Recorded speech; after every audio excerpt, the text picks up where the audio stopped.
Let's talk about Blade Runner 2045. That's what it's called, right? I haven't seen it. That's the new one?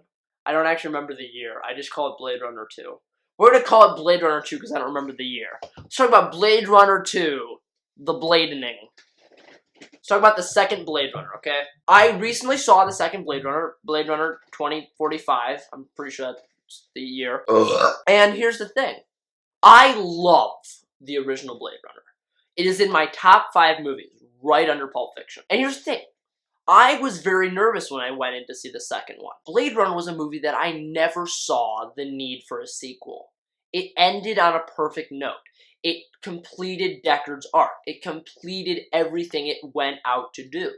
So when they said, we're making a sequel, Harrison Ford's returning, it's going to be with Ryan Gosling, Jared Leto, and some other people, I'm like, cool, but is it necessary?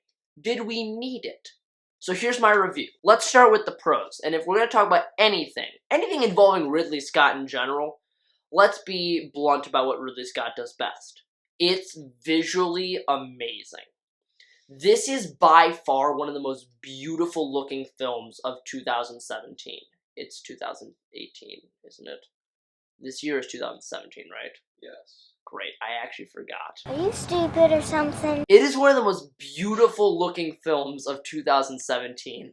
And that's throwing in movies like Valerian and like Planet of the Apes. And well, really quick side note, Valerian's a really beautiful looking movie, but it just sucks. Okay, it's just an awful film. However, Blade Runner 2 is not when it comes to its visual design. The thing that made the original Blade Runner so great is that it was dark. It was noir. It was in this rainy, awful-looking Los Angeles. Everything was, like, cyberpunk, and it was really cool. So Blade Runner 2045, you stay in future Los Angeles, and it keeps with that design really well, and it looks cool as hell. But it goes other places. It goes to scrapyards. It goes to a farm. A futuristic farm. And you get to go to this abandoned city that's covered in, like, reds and oranges with mist. It's really beautiful. Everything from the CGI to, like, even the practical sets looks amazing. And sometimes even with the sets, you don't know if they've CGI'd things into the background because everything looks so beautiful. From the designs of the buildings to the people walking around, it's visually amazing.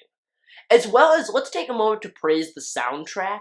A soundtrack and the music in a film can so easily make or break the film. The new Blade Runner soundtrack is wonderful. From its very, sort of Daft Punk's Tron feeling a little bit, to just, Inception with a mix of, Arrival soundtrack, it fits the mood perfectly. So, what's the story? In a simple sense, I'm gonna give you the relative plot without spoiling anything. Ryan Gosling is a Blade Runner. He hunts down replicants. A conspiracy arises, something that dares to shake the entire grounds of the world that they're built on. And to get this conspiracy figured out, he has to get former Blade Runner Deckard from the original Blade Runner film. So, let's be very blunt. Ryan Gosling is a great actor. He can do all sorts of things, whether it be comedy, whether it be a musical, whether it be action. Ryan Gosling can do a lot of things. I wasn't sure how he would pull off something as gritty as Blade Runner. And honestly, Ryan Gosling's amazing in this film. He plays this sort of very emotional character who's not always allowed to show his emotions, but he's also very good at being gritty. He plays this detective character quite well. And as he maneuvers around different people in different situations, you can see how he changes because of them. As well as there are a lot of side characters. The guy who played Dwight in Gotham and Abracadabra in The Flash and the really insane goon in The Dark Knight, he's back. He plays a one-off role. He's in there for 10 minutes and he's really fun to look at again. You know what I'm talking about? I'm talking about the guy who played Oh, Abracadabra. he plays like a lot of people using Ant-Man. Oh yeah, Also? the Russian hacker from Ant-Man. This guy has made it his like job just to play like really small parts in movies, but to immediately like grab you and like pay attention to him. He's really fun in this movie. As well as Robin Wright from House of Cards. She's in this and she plays the like police commissioner of the Blade Runners in Los Angeles, and she does a really good job playing like a hard, tough police commissioner. But no, she does a really good job with this. And then there's Jared Leto's in this film, guys. And I love saying that because Jared Leto shows up in movies. He's just, you never know when he's going to be in things because Jared Leto is a good actor. Don't let the Joker confuse you of this. Jared Leto is a very talented actor. He's done Fight Club. He's done Requiem. You know, the movie about heroin. We're gonna put up the poster right here. Like, they butt chug stuff. What? Google it. Don't actually Google it. Don't Google heroin butt. Like, it's Requiem for a Dream. It's like a butt scene or something. It's weird. So anyway, Jared Leto plays the head of the Tyrell Corporation in this. If you didn't think he was creepy as the Joker, I understand, because he really wasn't. However, I will downright say he is really creepy in this film. And the way he just, like, touches people and, like, looks at, like, the camera, kind of like this, with his eyes wide open, it's really terrifying. And even, like, the designs of the replicants, there's a scene that you can see in the trailers, where one of them comes out of this bag. There's, like, a 5-minute scene with this, like, female naked replicant, and it's Jared Leto just, like, touching her and, like, talking about, like, the Bible, and it's really creepy. See boobies? Yeah, because it's an R-rated film. There's a ton of nudity. Really? Some of it is necessary, some of it is not. But anyway, on the subject of nudity, let's talk about the holographic girlfriend played by Felicity Jones. She does a really good job. She plays this sort of naive AI who's there to help him along. Harrison Ford's in this film, guys. I don't know if you know that, because, you know, he wasn't like the main character in the original Blade Runner or anything. But no, Deckard has returned. And he's old, and he's gruff, and he just doesn't give a crap about life anymore.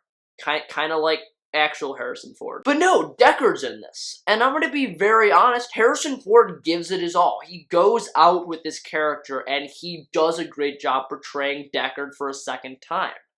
As well as the story molds really well. The first 2 hours are really good. They're streamlined. They don't feel long. The action is good.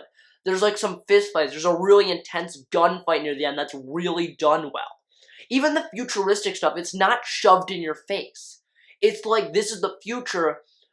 This is how it works. It's not like Star Wars where everything is super unrealistic kind of future stuff. A lot of the future tech in Blade Runner makes sense. It's somewhere that you can see our society eventually going to. Let's talk about the cons. As you can see that I've already mentioned, this movie is really long. That's not necessarily a problem in film. I mean, like, there's a lot of great movies that are super long, but Blade Runner 2045's problem is, and this is weird, and I don't want to complain about him, but the second Harrison Ford walks onto the screen, the film lags. It stops, and it just doesn't pick up its pace anymore. As well as some of this pacing is an issue, and it's something that can be bothered. But the main and the largest problem with this film, and I hate to say it, is that it never needed to happen. There was no point to creating another Blade Runner film. The first one is a hallmark in the world of sci-fi movies, and it's undoubtedly one of Ridley Scott's best movies, up there with Black Hawk Down, Alien, Gladiator. It's one of these amazing films that he's done, and it didn't need a sequel. And the sequel's not bad. It just didn't need to happen. All in all, I give Blade Runner 2045 8 flying cop cars out of 10. In the sense that I think it's an extremely well done film that has its flaws, but it doesn't live up to the original. And that's because I'm Peter, and this was Movie Rants.